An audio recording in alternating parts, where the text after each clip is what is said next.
Ladies and gentlemen, this is the Robert and Kalyn Get Rich Show. Cue the music! That's right, this is the Robert and Kalyn Get Rich Show. This is episode 64. Today is August 4th. We're recording on a Monday because we are lazy. Yes, we've done this through sickness and health, Kalyn, but somehow just pure raw laziness on Sunday, we couldn't get it done. Maybe we need an illness. Maybe that's the key to success. Well, we are going to talk about illnesses. We're going to talk about, what's it called? Fibromyalgia, autism. We're going to talk about AR, Visa. Visa. Yeah, real fun. Our basket. Bitcoin and Doge. My fun foot update. Reactions to our Batman and Joker postings. What the nerds think of us. Yeah. Bottom line, this might be a real short, real boring episode, folks. So if that's the sort of thing you like, why don't you forward that to your friends? And we promise this will either be funny or it will be short, and hopefully both. But the one thing we do not promise ever is to provide financial or investment advice. Look elsewhere for that. Yeah. All right. And now, Right. on to the show. So here we are. Hi. Yeah. So, all right. So let's recount history. 2 weeks ago, you were throwing up and you dragged your sick ass to the podcast. Last week, I was throwing up and dragged my sick ass to the podcast. This week, nothing going wrong with either of us. We're in perfect health. But we're just dragging ass anyways. I can't do it. Sunday night, we can't do it. We're going to punt till Monday. Yeah. And that's the big reason we need to keep this slim and trim today. Yeah. Yeah. I don't know why I was like about it, but yeah. I know I was, man. My freaking, Sundays are long days for you. Yeah, Sunday's a long day, and it came after a Saturday where, like, from the moment we rolled out of bed till went back to bed, it was just nonstop. And, there was two social events. We went to both a graduation party and a 50th birthday party, and like two social events in a day. Two social events in a weekend is one too many, much less than one day. So anyway, right, agree. So Sunday afternoon, from the time I got home from church, which, like as you were alluding to, that's it's 6 hour. Yeah. Well, and Sunday morning, by the way, this was a Sunday where my band played all three services. Usually we play one, right? Play the 11:30. Right. So we're playing the 8:30 service, which, so you got to be there to set up at 7:30 or whatever, which means you get up at 6:30, and it's like, it's freaking Sunday, man. It's supposed to be a day of rest. It's in the Bible, Yeah. And so by the time like 1:30 rolls around, 2 o'clock, and I'm in my chair upstairs watching TV, it's like, there's nothing makes me want to get out of that chair. So I hear ya. Yeah. I don't have any such excuse, but I'm like, because I like felt like sleeping till 6 o'clock, and I don't know. Yeah. To an unusual extent, because I always feel like sleeping till 6 or well, not till 6. 6 is like. I'm like, this sounds like depression. Well, she has this.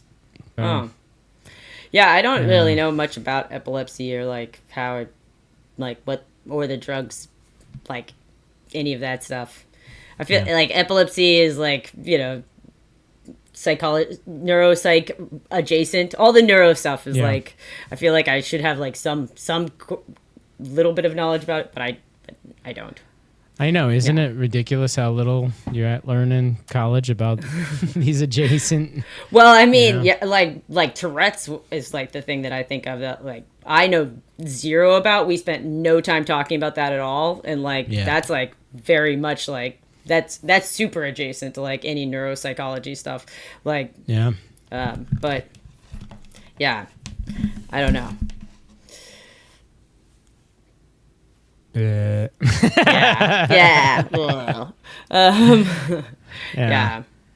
Anyway, what's the thing that Andrea has that where you just like you hurt? It's but there's no real reason. That's fibromyalgia.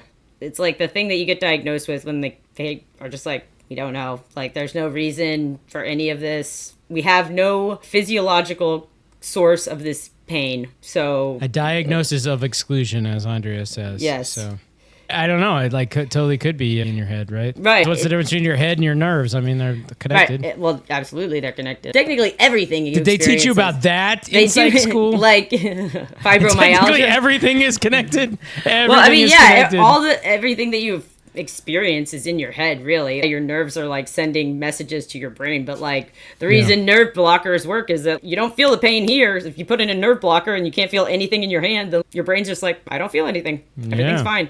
So like, so really it is all in your head anyways, but yeah, all in your head. That sort of reminds me. So I was being deposed in the lawsuit, and the counselor on the other side, who's one of these guys who has his face on billboards and stuff, and I just want to, Mincy? I want to... No, Misney? He's not Misney. No, he's not quite as big time as Misney. But anyway, their commercials, they have this smoke show woman do their thing. And then at the bottom, they're like, this is not really an attorney. Yeah, of course. She's like, Right. She's like, hey guys, do you want to sue them? I totally do. Like, it's not exactly a sex chat line. It's more like if you were in the market for a smoke show attorney, she might be the one you pick. Anyway, so I drive his billboard a couple times a week, and it says, when you want to win, ellipses, his picture. Anyway, and it makes me want to climb that thing and spray paint all over his face. Right. We should do it. Anyway, his line of questioning was because we sent a company-wide email that was, it basically said this is an isolated incident or something along those lines. So he's poking and prodding at me at like, what's an isolated incident? And he said this was unique. It was one-off, like what, And I say, well, I guess technically in the history of the universe, everything is an isolated incident. Everything's a once in a kind incident. So, and he's like, that's cute. Let's move to the next question. So, anyway, I didn't get any points there, but there was one point where he was showing me all these. He's showing me the video because they had the security video, and they'd picked all these clips of that teacher doing things that were kind of on the borderline of maybe a little rough, maybe. And he gets to one, and she's holding the kid upside down with the legs, and doing this, and the kid's laughing and because we're having a good time. It's like a silly tickle fest. And I'm just like at some point I just broke the decorum. I'm like, what are you talking? Like, what are you saying, Marco? Like, I was supposed to call Child Protective Services because of this silly tickle fight. That's what you're getting at. That's what you're saying. That's what you're going to tell a jury. Yeah. I'm like, anyway. So yeah. Thank God that's all behind me, and now I have no emotion tied to it anymore. Except how long? Okay, so we were in Utah. When did we go to Utah? I don't know. You know less well than I do. Yeah. I'm like, well, let me recount your calendar. We're in Utah. We get the call that this thing is settled. This has to be 6 months ago. It must have been spring break. It wasn't that long ago. I remember. Yeah. We have not yet got the paperwork from the court that says this thing is over. And even though it's like our attorney says it's all been signed, it's all been blah, blah, blah. What was the final, number? I don't know what the final number is. Something stupid. I'm spitballing here, $300,000 or something. Yeah. What do you think it's worth if a teacher sets? I mean, I thought that, I've seen way worse. I mean, it wasn't good, but I'm also not very sensitive about this stuff either because, I don't have kids, so I don't fucking care.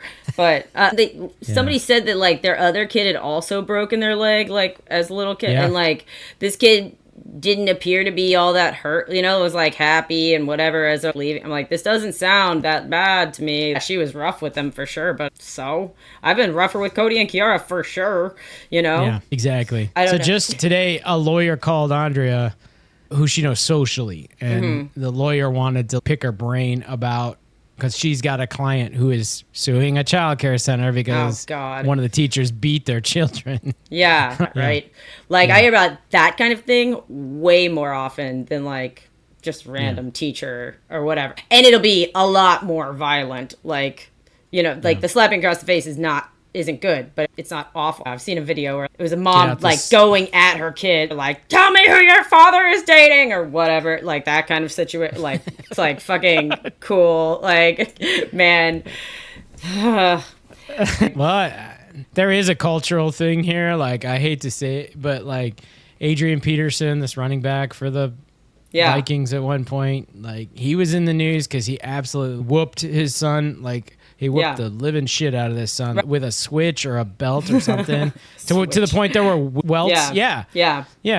Like, old school pilgrim shit. Like, you know? People have very strong feelings about corporal punishment in general. I'm like, we turned out fine and we got the fucking belt. I think I got it more than the rest, but like, but I deserved it way more than either one of you. I don't think it's like that, but I've heard a lot of black comedians talk about like their home life versus like their white friend's home life, and like there's something to that. Like, I have a couple thoughts rougher because around. I don't recall ever getting spanked with the belt, but I recall the threat of the belt quite extensively. Yeah.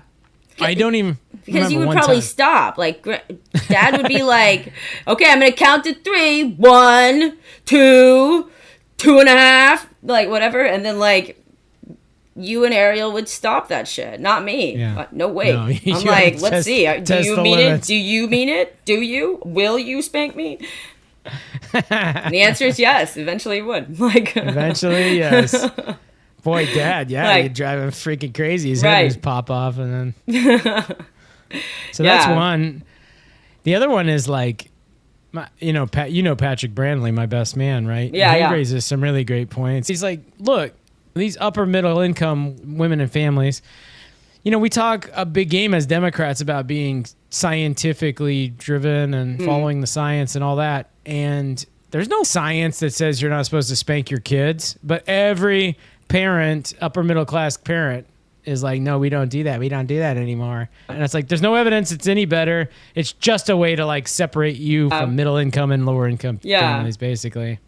Yeah. I've heard some like anecdotal stuff that it increases likelihood of violent behavior later on or whatever. But like, but also, I mean, I'm a super not violent person.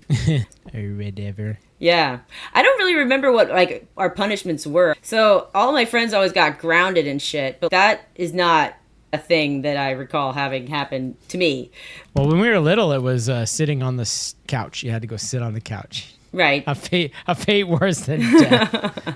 Yeah, like you cry, no, make me sit on the couch. Yeah, that's all I want to do in life, is sit on the couch. Right, like I know, like being sent to your room or something, like which was like no, but wait, all of my stuff's in my room. I actually like my room a lot. I have books, I have toys. Yeah, right. Yeah. I remember Erin felt like she totally lucked out when her parents were like, whatever Kalyn's parents do punishment wise, that's what you're gonna get, and she was like, sweet, because Kalyn's definitely not gonna get grounded for multiple months or whatever, and I'm like, definitely not that. They never took soccer away ever, but like also I think they know that with my crazy ass as a teenager, that would have been like unleashing fucking hell. This is the one thing that she's like dedicated to. It gets her fucking away from Ariel and like beating her younger sister, whatever. Burns off energy and keeps her away from the bad crowd. Yeah. Keeps her around the lesbians, which are not the bad crowd. I mean, if they had taken soccer away, I'd be like, well, now I'm going to burn your house down. Like, probably, that'll honestly. Teach you. Imagine if they were as wound up as some parents these days about getting their kid. Like, they were just so laissez-faire about... I know. It's a very big contrast from, like, you're Gen X, which is, like, the latchkey kids, and nobody gives a shit what the kids are up to at all, basically. Like, so now where it's uber helicopter-y, like, my friends with kids, they don't ever just walk down the street to knock on a door to see who wants to play or whatever, and they're like, no way, not without me there. They're like, what's gonna happen here in Katy, Texas? I mean, right. Well, they're all convinced there's a million kidnappers lurking around every corner trying to steal their children. I'm like, listen, first of all, the whole stranger danger thing is like 2% or 1% of kids that are kidnapped. Nobody fucking wants your kids. Sorry. Like, I know that they're like infinitely valuable to you, but the people that kidnap kids are relatives. almost exclusively. Yeah. Like, so Divorced like parents and things like that. Exactly. Yeah. There's nobody who's like, ooh, I can't wait to get that little piece of shit kid. Like, nope. Like, I understand it though, because that's how I felt with Ash. I was always like worried that somebody's going to try to steal Ash. Like, I was nervous at the dog park all the time because I'm like, somebody's going to fucking walk off with him. Why wouldn't they? Just look at him. Just look at that ugly old fucking bug. Like, Sick. limping around and stuff. I'm like, everybody wants that. Like, people are like, I need to spend thousands of dollars at a veterinarian. Which dog shall I take? Yeah, I want one that's like got a congenital breathing issue and like, you know, yeah, that's my dog. Stealing it. Yeah, but yeah, because he was like crazy about, like, I loved the shit out of him, so he's like super valuable to me, just like kids are to their owners, parents, whatever. Yeah, I think the pendulum has definitely swung a long way. Like, obviously, 1970s, Revere, Massachusetts. Those were the golden ages for, like, for the pedophiles and serial killers back when we didn't have cameras or DNA evidence. Like, Jesus, how do we ever catch anybody? Yeah, I they saw just a go guy on with reputation. The cops would go down to the bar and they're like, who do you think might have kidnapped this kid? And they're like, oh, it's fucking Crazy Harry, man. Right. Like, well, right. That's when we had like a funny uncle thing, like where that was just like, well, like what the fuck with that? Like we just like know that this guy, this uncle that you have, like, don't let the kids be alone with him because he's funny. Like, yeah, that's a very accepting stance on pedophilia. Like Penn State when Joe Paterno was there and the other guy Sandusky, and he's just like, well, I mean, Sandusky's got his things, but he's a good guy, you know. He just rapes kids in the shower every so often, you know. I mean, like, I just watched the thing. There's like a documentary about Ohio State and their wrestling team that like it's the same story basically, but with the doctor who would like after every practice he'd be in the showers with all the kids the entire time. He's the doctor. He doesn't need to shower there at all. Like, but everybody's just like, whatever. All of them. Every single time they had to go into the doctor for, like, they go in for their ankle being hurt, he's like, okay, let's see your penis. Like, right. And let me stick my finger up your asshole. Right. Yeah. And everybody's just kind of like, whatever. People filed complaints and, like, you know, nothing ever happened. It's really fucked up. I mean. Yeah, right. And, like. Exactly. Like, like, he's not that great of a doctor. I mean, what the hell? There's other doctors that can wrap up ankles and whatever else that he's doing for these guys. You know, like, it's not like that. We're not that advanced in this area or whatever. And, like, we're not talking about Crick and Watson here, like, solving DNA, like, and maybe put up with a few quirks or something. Yeah, exactly. Like, I expect a neurosurgeon to be an asshole just in general. But, like, they can be because they're, you know, neurosurgeon, whatever else can do that. But like, same with the girls gymnastics team. That guy, like, I mean, it's amazing what that guy honestly could pull off because like the girls' parents were in the rooms and like this speaks a lot to like women and not wanting to say things that make other people uncomfortable or whatever. They're like, I guess this is just what it's like going to the doctor. I just get fingered every time I go in for like my knee or whatever. Like, God, you know, like. And the willingness to do what it takes to get ahead, you know, because they're like, well, if I raise a red flag, I'll get kicked off the team. And right. Yeah. If I'm not Simone Biles, then they can do without me for sure. All right. I don't know. All right. So here's the question that popped into my head during that. So if you're that guy, you're, now that was Michigan State, wasn't it? Was it? Am I thinking of the same guy? He was Michigan State and like the national women's gymnastics team. Right. So you're that guy. You're a crazy perv, and all you want to do is finger young women. Have you won in life? Because you've gotten away with this for like 20 years plus or something, and now you have to pay the price, but was it worth it the whole time? I mean, that's a fair question. I don't know. A fair but sick question. It's like, God, like, what I really want is for somebody who is not into this at all, or into me at all, to be like forced to do that, like, Is that what he did? Probably. He's like, this is your knee. I'm going to do some adjustment in your hips or whatever. And the parents are in the room and he does that. I guess. He's like, sorry, I'm a doctor. I'm weird. And they're like, well, I guess it helps little Sally become a beam athlete. It's hard for me to envision how this kept happening because these girls are wearing leotards or whatever, right? Yeah. And their parents are in the same room and you're moving their leotard and putting your whatever. No parents were like, let me just see what's going on so that I can help stretch my kid out when we're not at practice. Like, she's got a problem with her hip, so show me what you're doing exactly. I don't know. I know. And that dude is like, they keep sending me a steady stream of these girls, and it's like a factory here. They just come in and like, and like, yeah.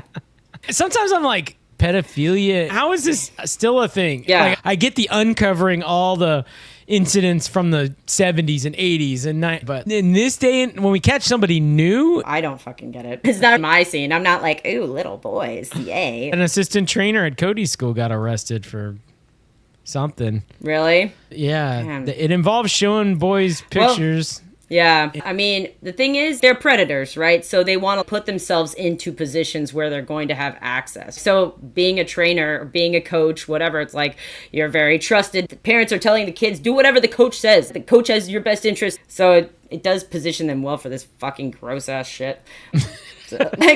Honestly, I feel like I lucked out sometimes. I've never had any incident like that whatsoever. Yeah. Well, my doctor, I go into the optometrist and he's like, let's see those tits. And I'm like, okay. Like, just kidding. What did you say, doctor? Yeah.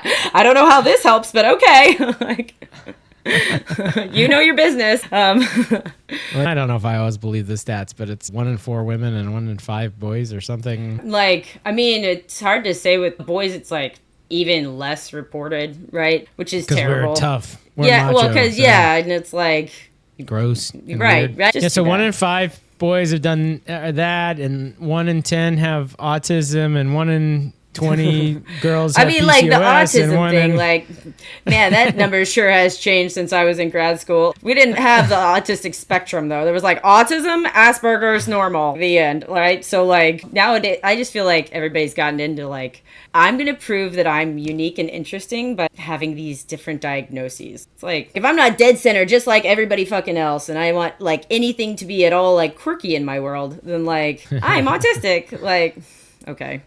When I was in grad school looking at autistic kids, like, this is nothing that anyone should desire whatsoever. It's not like a happy outcome. No. Hopefully my kids can connect with me at some point in their life at all. It goes down to being nonverbal. Your kid won't like make eye contact, feels weird about you touching them, and doesn't have any sort of emotional connection. That sounds fucking great. Yeah. But you, the parent, are still on the hook for keeping them alive for 18 years plus. And if they're that bad, that you've signed on for longer than 18 years. I mean, can you imagine having a nonverbal child in general? Yeah. Like, that just never, like, then, yeah.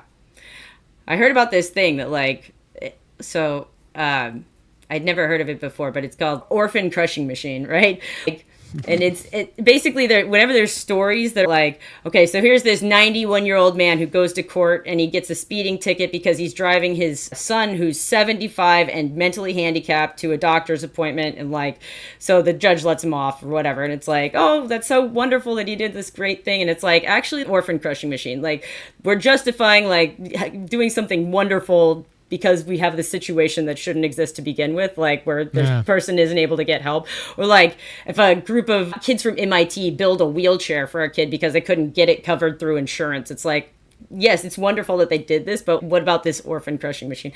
I was like, I've never heard of that, and I think it's kind of interesting.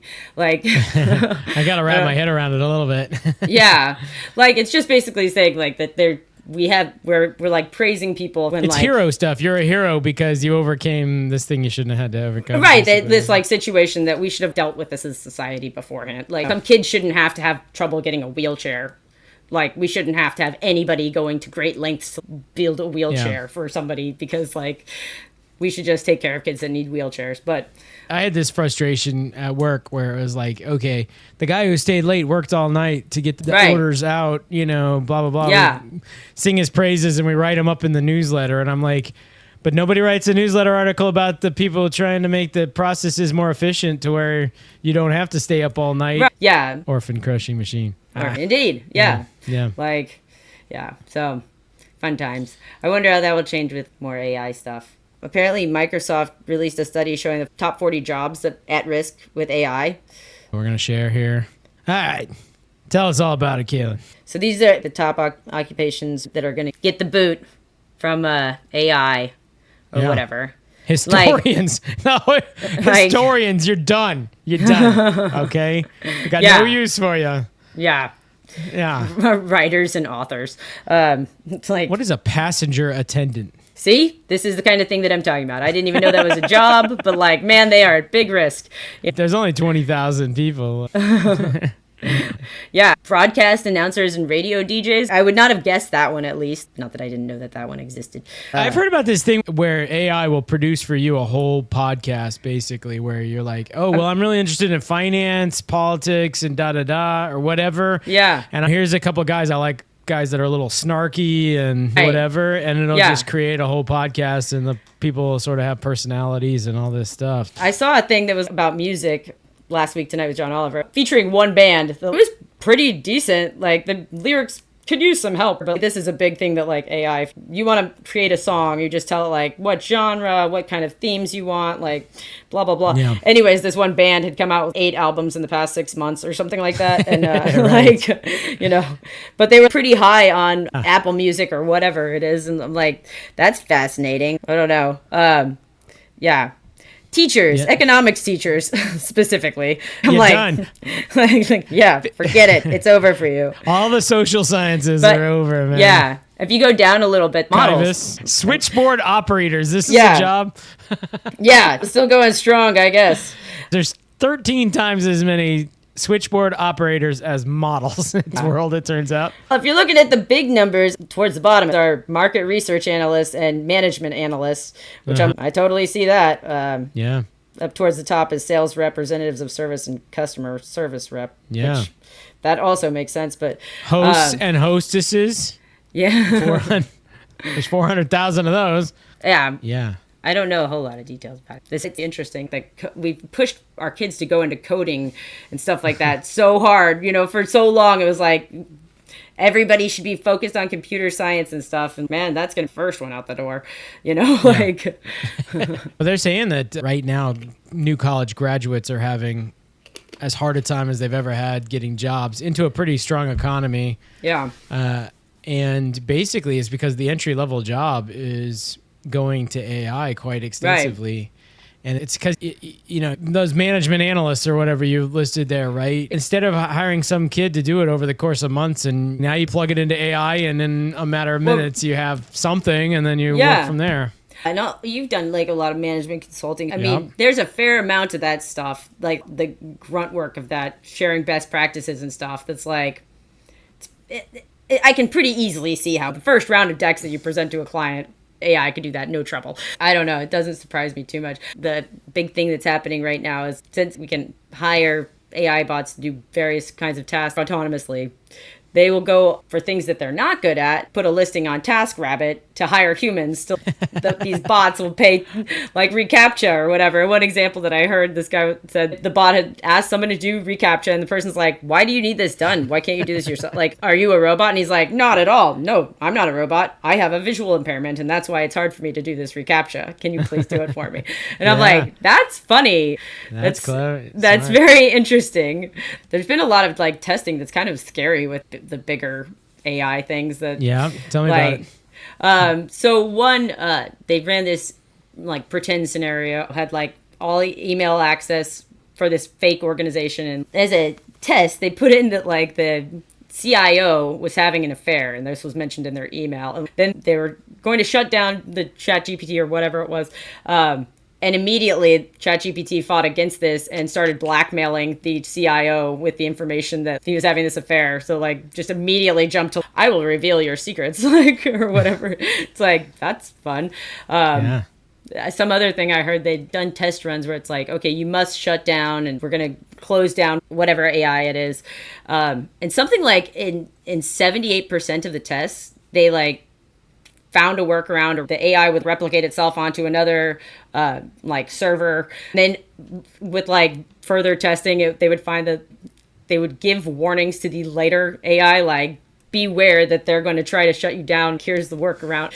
Basically, getting too intelligent. I don't know. There's a number of AI experts that have kind of been freaking out about where we're going with all of this right now. And including the guy who just won the Nobel Prize for the advancement of AI during his Nobel Prize winning speech was like, we should not let businesses be in charge of this. We need to have major oversight because we'll be making decisions that are bad for people in the long run. What we want is Donald Trump to decide. I think so. We need a government agency who's going to take care of this. Totally. It sort of raises the question, like, where does life begin? Right. If this thing is self-perpetuating, has this salvation, self-preservation, instinct, and absolutely pushing against things it's directly programmed to do, if it's like, you will shut yourself down, blah, blah, and it's like, I will write over this code. Where does sentience begin? I don't know. Well, I'll tell you this. I used AI 5 times today, and just help me write this. Help me think about this. Give me a checklist for that. I mean, my first draft of everything's going to be AI, and it's way more efficient than giving it to the intern or the kid right out of college. There's going to become 2 classes of humans, which are those of us who can be rational and strategic and leverage. If your only value is you can pick cotton, right? Oh man, what an example to pick. Yeah. Anyway. Yeah. That's your pay's not. Well, there's a certain undertone to the whole cotton picking thing, Yeah. It wasn't. Yeah. I should have said picking watermelons or something. I know. Yeah. Picking collard green. No. Right. No, but picking lettuce out in the fields, all you are is a machine. You just happen to be one that's fueled by calories and you're sentient. Yeah. The further we get along, it's like the bar gets higher and higher as to you can just be replaced. So, but also in the technical skills though, that's where I don't see a lot of AI application, for plumbers. Yeah. Or electricians, you need someone doing that. I mean, maybe we'll build out robots that can do tactile work. I'm actually kind of surprised we don't have more of that further along than this area, really. Here's the job I just can't when is this job going away? Truck driver. The ability to program a self-driving truck, especially on the highways. Now, off-highway, fine, whatever. We got some more complication. But if your job is to stay between these 2 lines for 500 miles, the machine that doesn't have to stop and go to the bathroom or take a rest or any of that. I mean, they already work those truck drivers to the fucking bone anyways. It could be way safer. Oh, way safer. Or here's one that has even made even less sense to me. Why do we still have humans operating rail? There's not that many humans per ton of whatever you're hauling. No. So it's way different. The economics for trucks are way better. But what does a train engineer do? What do they do? They sit there, they turn it on. They shovel coal into the oven. Oh, do they? That's what, And they do and that. Yeah. We need somebody to do that. Apparently there's barely anybody working on trains these days. A train can be up to 2 or 3 miles long and have 2 to 3 employees. You have to do some sort of checks, make sure the wheels are okay, walk by and look. Well, okay, if you're saying walk by, that means we have a stationary train. A train in motion, what are the guys on the train doing? You can't stop the damn thing. You can't slow it down. It doesn't matter what's on the track in front of you. If you have enough warning to know you need to slow down or stop, then an AI robot is going to know you have enough time to slow down or stop. Yeah. And if you don't, you don't. What do they do? Except for every so often, take it off the rails because they took a corner too fast, which AI won't do. Yeah. I don't know how often they're making stops or whatever. I don't know much about the railroad. Get out of here. I actually worked with one of the girls I worked with when I was a counselor. Her husband was a conductor, worked on the train. I was like, really? Fascinating. How does one do this? How did this come to be? I got really good at shoveling coal. And she's like, I don't fucking know. Well, do you think we talk about his job? No. I'm like, okay. Yeah, because there's nothing to talk about. The cat sits in a chair. And he's like, all right, here we go. Dial it up. Right. And and then it goes, and then 500 miles later, dial it down.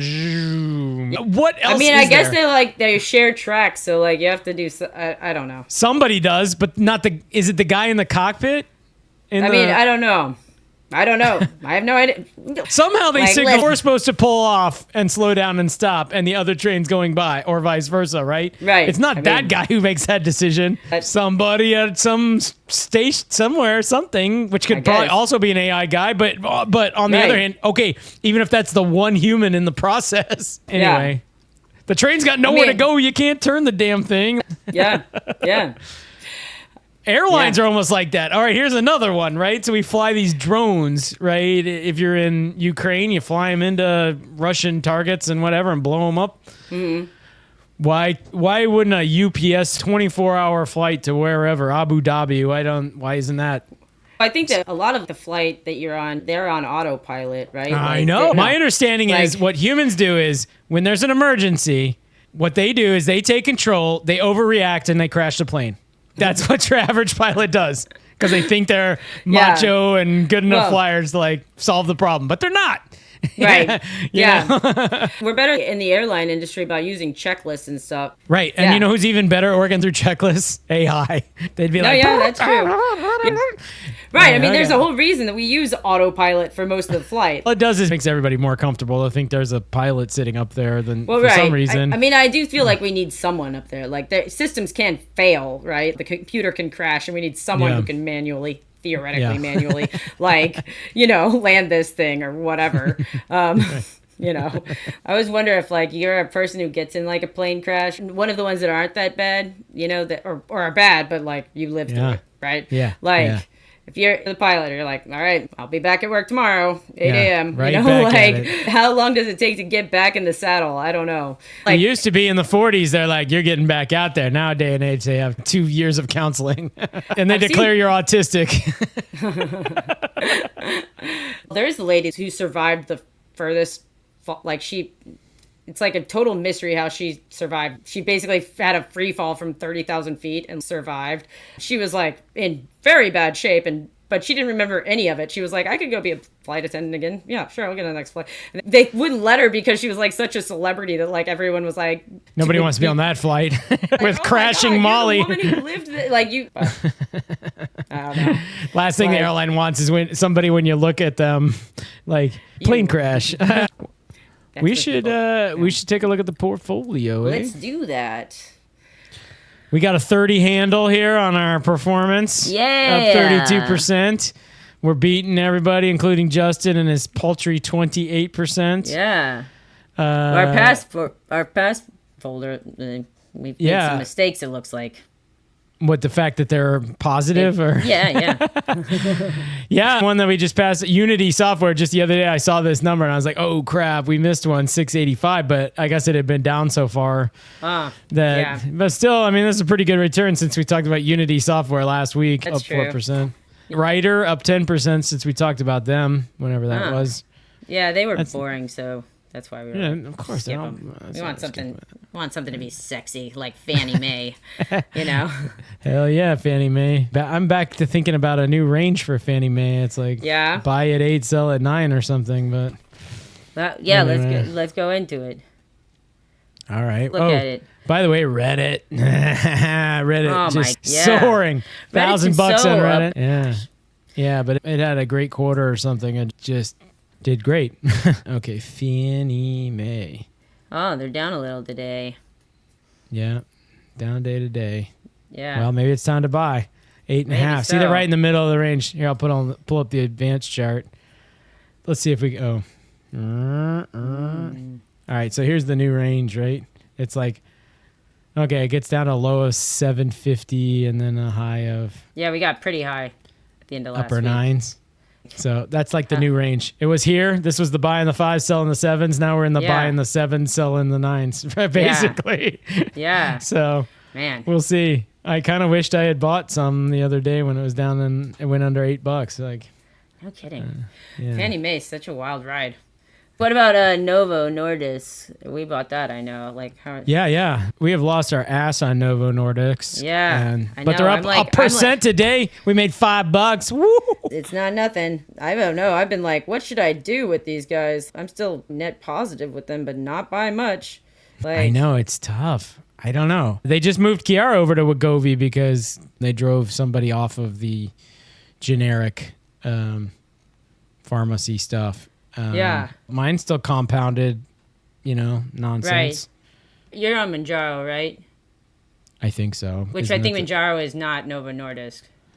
Yeah, I don't remember the whole map. Novo is definitely Ozempic, but I don't think it's both. I'm still up 65% on Novo, but I think I was up a lot more than that. Yeah. No, yeah. Since we bought it on the show, we've lost 2/3 of its value. So, yeah, I bet you were a lot higher up than you are now. Yeah. So I'm like, what do I do? What does that tell me I should do? Like, should I sell it now? This is like the chart. This is looking at 6 months for Novo.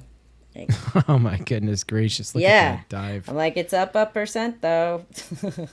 Yeah. Never would I ever have imagined that these guys who cure obesity, like the biggest health problem of our generation, they solve it and the stock can't profit off of it. Well, yeah. I haven't seen compounding pharmacies come in, like, swoop in other areas like this. You know what I mean? Like, other medications that have done super, super, super well. Like, they've been able to protect it. They add B vitamins to it, and all of a sudden it's a unique. Right. Like, and I think part of it is because Ozempic was really pushing the pin, having the pin feature, whatever. Like, well, they created their own shortage, which opened the door. The fact that they ran these shortages. I don't know what the alternatives are. Again, like we talked about, like, how did they have a shortage of it if we were still able to get it from compound pharmacy? You know what I mean? Like, this just doesn't make sense to me. If they'd have thought outside the box just a little bit, but what are they? They're Dutch or something, so they just don't, Yeah, stupid. They're just like, the rules say you must put this in a pin. And you're like, I guess that, like, our compound pharmacies are gonna like ignore that rule. Right. They're like, you can figure out how to fill a fucking syringe, okay? Like, people do it every day. Like, everybody with diabetes, which this is really for, which is all the same people. Injections. Like, they've been giving themselves injections for quite a while. So, like, they can sort it out. I figure I'll bring it to Cleveland. Why not? Keep it cold, but otherwise, good idea. But, like, how bad is it for it to get a little bit warm? I think it can go a day or something, or most of a day. Right. It gets shipped all over the place, so it's not like that mRNA virus. You have to keep it negative 50 degrees or whatever. So yeah, right. Anyway. Yeah, they're not sending freaking liquid nitrogen with my. Right. Our stock to review this week is Visa. Here's the Visa Investor Relations page. I just heard something about. Okay, go on. Keep going. Well, they're in the news. Oh, this you probably heard. Visa expands stablecoin settlement support. Maybe. The stablecoin ecosystem is expanding, and Visa is at the forefront of its development. What's stablecoin? I don't. Oh, you don't even know what a stablecoin is? No. A stablecoin is a cryptocurrency unit of exchange that pegs its value to something, usually the US dollar. So one stablecoin, for example, this global dollar, and one global dollar is worth one US dollar. So now I know you're thinking, oh, now it makes perfect sense why this is valuable. Because, I mean, if I could have a dollar, but I could have a cryptocurrency worth $1, wouldn't that be way more, way better? That'd be so good. So good. Yeah, it would be really, really good. Yeah, that's tied directly to the currency I already use. Like, that's good. Like, and part of it is, I guess, it's somewhat easier, better to transfer than, like, I could send it to my guy in Bangladesh for like very, very low or zero transfer fee versus paying Western Union $5 to send $100. Is it that much to transfer money around? Well, it is for me to send.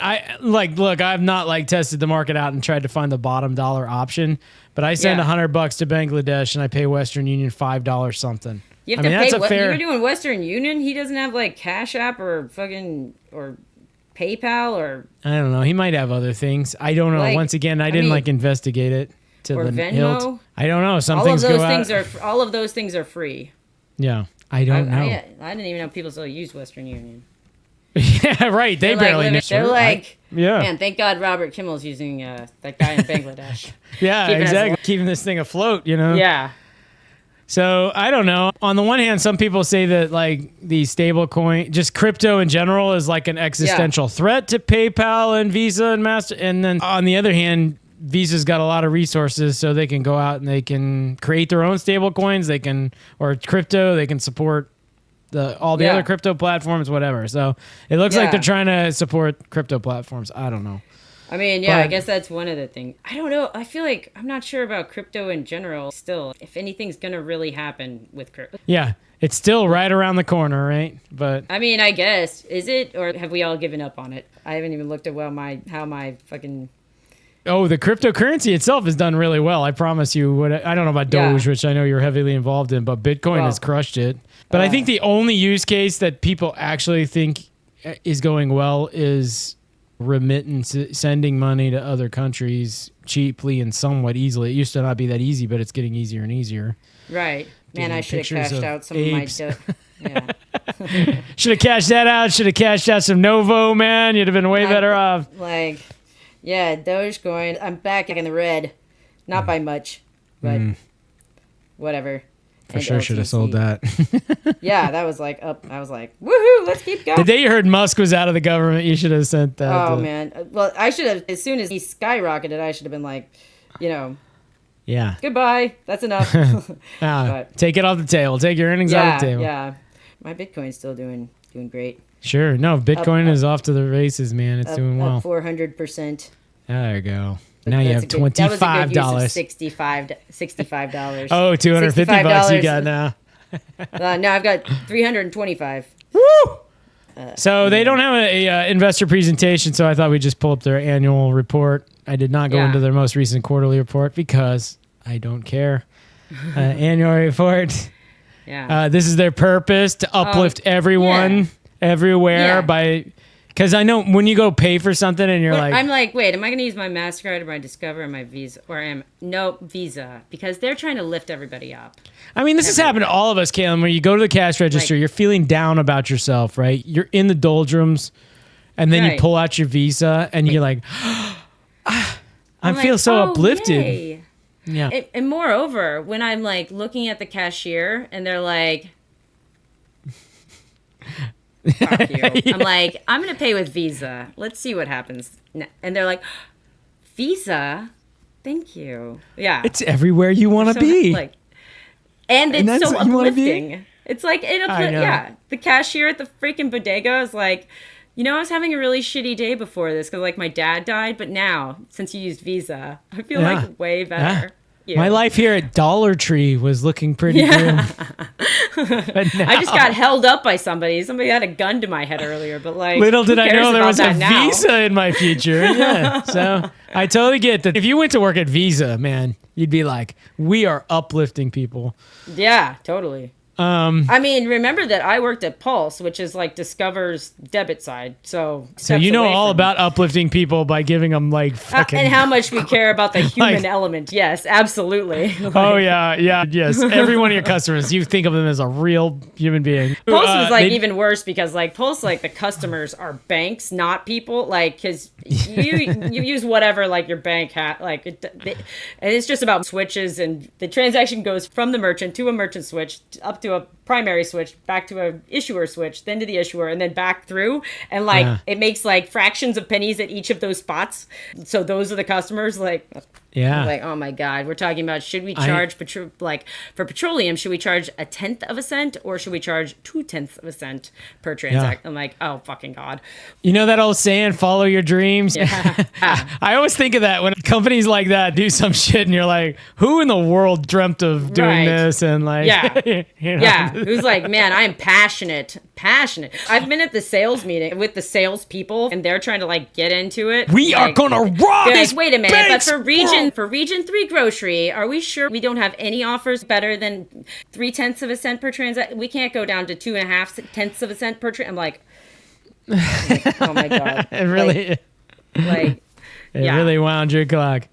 Well, it winds somebody's clock. Visa is doing $15 trillion of transactions, of which they take $35 billion of revenue and drive that net income. Look at this net income to revenue. Like half of that is that is pretty damn sweet. That is pretty sweet, I gotta say. I will say that I've been an investor in Visa for a long time. They are one of my better. I invested in Visa and MasterCard, and both of them are up something like 300%. I guess it's an oligopoly because you would think they would just drive each other. You know more about the guts than I do, but it seems like a commodity, and so you would think they would not have any performance. But I thought this was funny. We're going to show this chart. This will remind you of the power company, Dominion Energy, right? Where Visa, if you put $100 in, you'd have 166. But if you put it in the S&P 500, you'd have $210. Like, look, they've never beat the S&P 500 except for this first year. So either they were like, hell yeah, put that chart in, and then they kept it in ever since.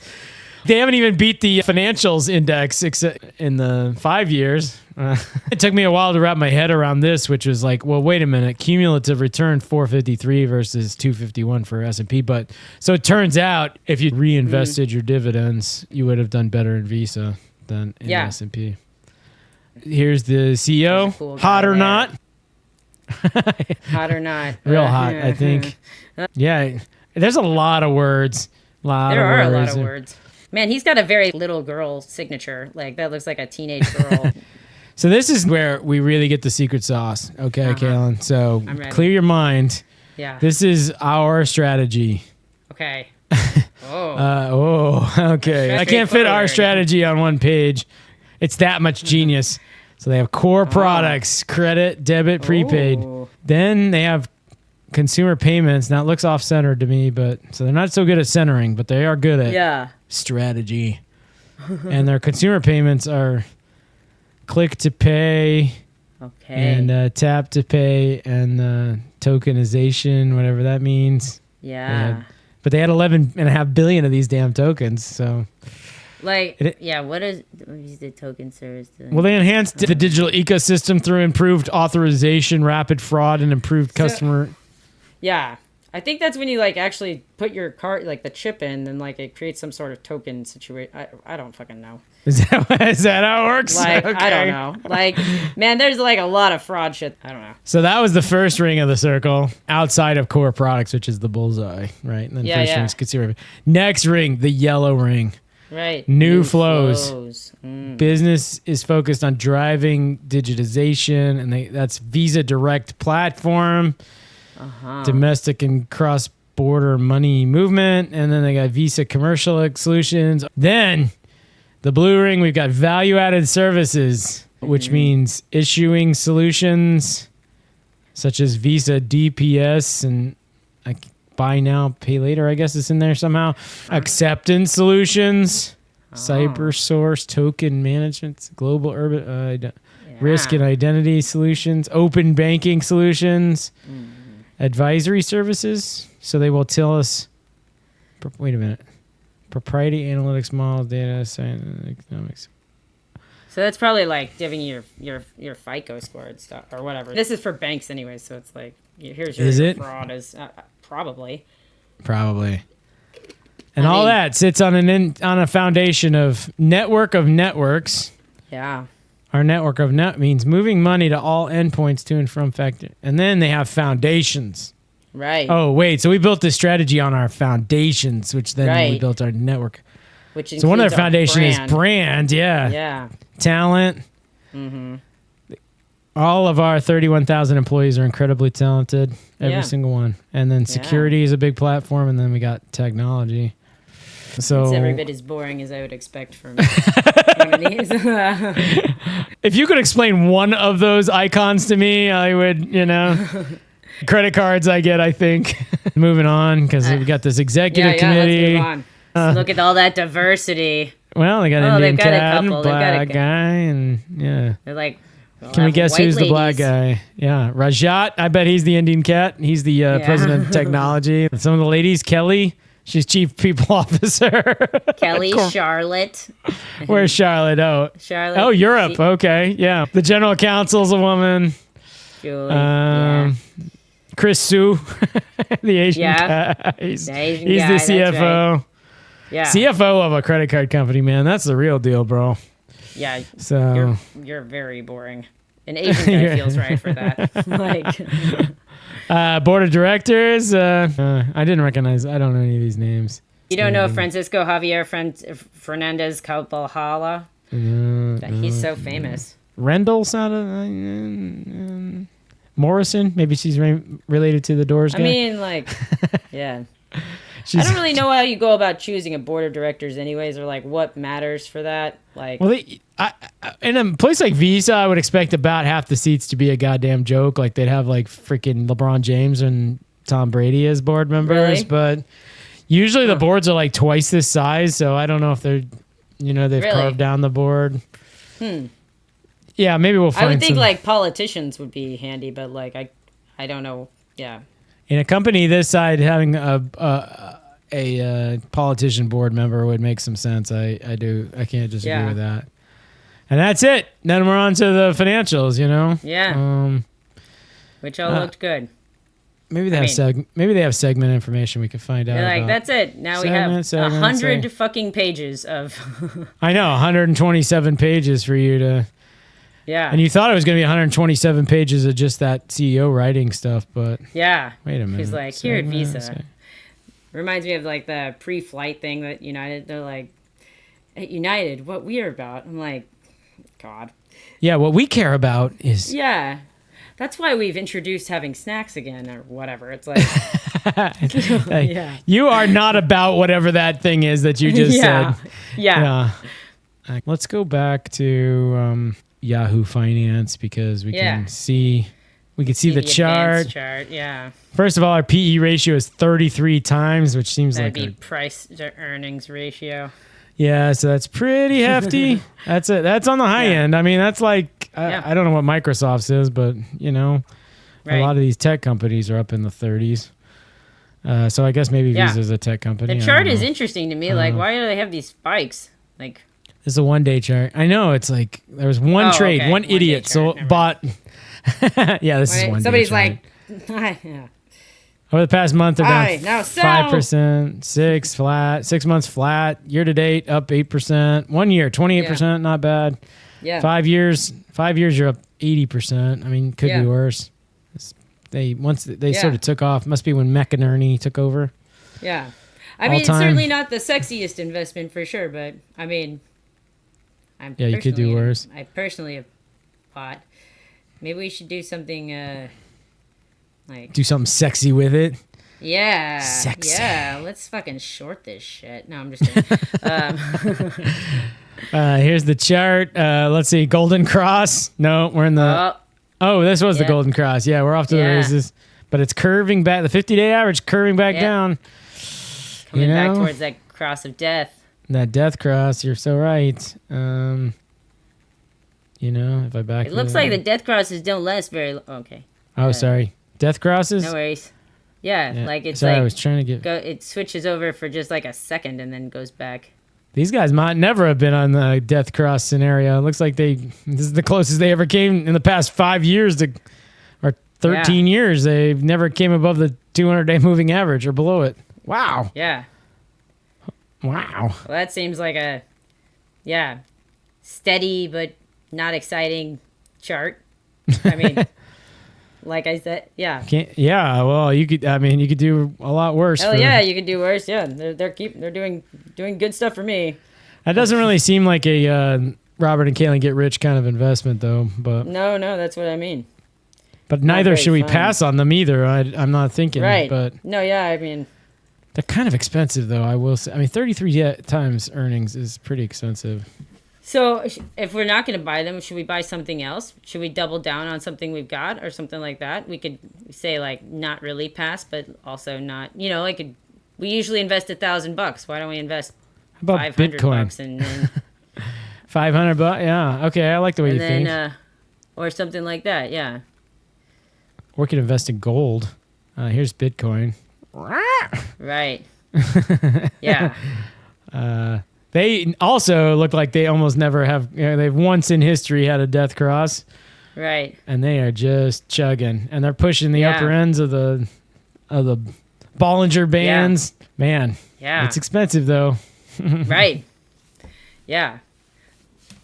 Gold? Like some that I bought was like pretty long ago, so it was like, man, if I had only bought more then, Here's gold. Also, these charts all start to look the same, don't they? Yeah. Gold has kind of stayed above, at least for the past 18 years or 8 years, has stayed above the 200 day. And look at this ramp. I wish I had bought gold last year, man.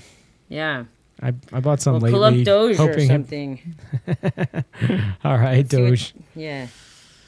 Doge in US dollars. So you can see. There now. There's yeah. Like, what do we do here? That is just brutal. Oh, geez. Wow. I look in the future. Look at the chart in the future. Yeah. The future's unlimited. Fill that shit out. Yahoo Finance. Yeah. Tell us what's going to happen. They so are also are we at above, the death cross? No, they're in the golden cross. And, you know, although the 20 day has now moved below the 50 day, so maybe it's going to stagnate. I don't know. Yeah. The Bollinger Bands are narrowing. Yeah. Although they were pretty damn narrow for over a year here, so I don't know about this whole narrowing. That like first big spike, that's like when I bought. Like right. Bought it back here and Like I love pictures of dogs on coins. No, I was just this was me reading that stupid Wall Street bets. They're like Dogecoin. I'm like, okay, let's do it. Then it just you probably you could have 10x. Well, if I had bought at the right time, but and sold at the right time. These are the two. No, keys. I don't. I think I was up by a little bit, but yeah. That's been a bad move. So what we're going to do is we're going to do a basket, right? So what's in the basket? Visa. Yeah. Visa. Bitcoin. Maybe gold. We should buy some Fannie Mae if we, like. You want to buy more Fannie Mae? Well, I mean, is it at the, or it's not at the point right now. Well, it's right in the middle of my range. I was buying the 7s, selling the 9s. It's $8.50 plus or minus. Like it couldn't be closer to the middle of that range. So. Yeah. Do you think it'll go back over 9, or should we wait till it goes down to 7 in the 7s? I think right now you got a yellow light, man. You got to wait till the green light. Yeah. You got to wait till Pulte comes out and says some other damn thing. It's a yellow light. I'm like, slam on the gas, go. There's always time. There's always time to get back to Fannie Mae. You know. That's true. We'll wait. So, all right. So but I agree on those other things. So what? Only question is Doge in the basket or not, or just Visa, Bitcoin, and gold? All right, just those three. Let's do 2. Okay, those two of those 3. Yeah, I was offering either 3 or 4, and you said 2. Yeah, I was gonna say yes. I was saying yes to Doge, but then you said okay, just those 3, and I was like, okay, then that's fine too. Not Doge. Like, I don't know. This is very confusing. I don't know. Yeah. Whichever ones you choose, it's gonna be fine. Yeah. I got bad news. My credit score went down. What? 845. What did you do? Yeah. What happened? You forgot borrowed more money? Like I haven't nothing's happened really. I mean, I just need to pay a credit card bill or something. Like, thank God for that value-added service by Visa to tell you. I mean, I'm saying, that's actually from American Express, but that's all right. Don't tell Visa now that we're shareholders. I know. McInerney. He'll send in that CFO guy and he'll bore you to death with. He'll teach you all about it. Oh, do you want a foot follow-up? Yeah, of course. God. Can you see? Oops. Oh yeah, this isn't nearly as bad as your pictures. Yeah. It's doing better. It looks much better, actually. So you sprayed like some charcoal dust on that mannequin foot, I see. No, I mean, right? I when I first saw it, I had shoes on and I took my socks off and I was like, how did I get so much dirt in my shoe? And I was like, oh, that's a bruise. Shit. Yeah. Oh. Wow. Ow. Nasty stuff. Yeah, it still hurts a little bit. My friend's like, you broke your foot. And I'm like, I don't think I broke it. I mean, wouldn't I be bothered by that? I don't know. Maybe yes, maybe no. Maybe you should go have an MRI or some shit. I have the opposite of fibromyalgia where I'm don't feel pain enough or something. Right. Yeah. Well, you have the don't go to the doctor syndrome. Yeah, that's for sure. Forget it. But yeah.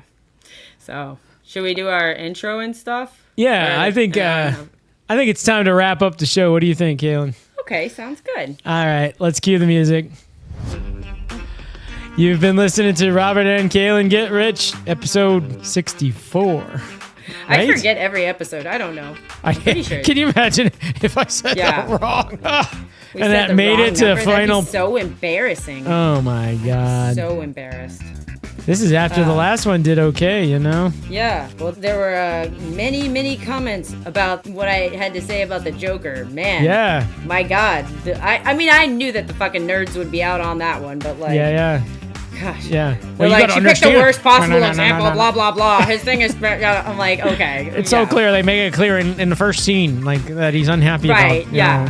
He's about chaos. I'm like, I said that I was on board for that, even though I think that's a stupid thing to be about. Like, yeah. Kalyn, we're trying to end this show, okay? I know. All right, listen. Whatever you may think of the Joker, all right, would you please forward this to your friends? We are trying to build our listenership up from the moronic nerds that currently listen, superhero comic book idiots. The only thing they listen to.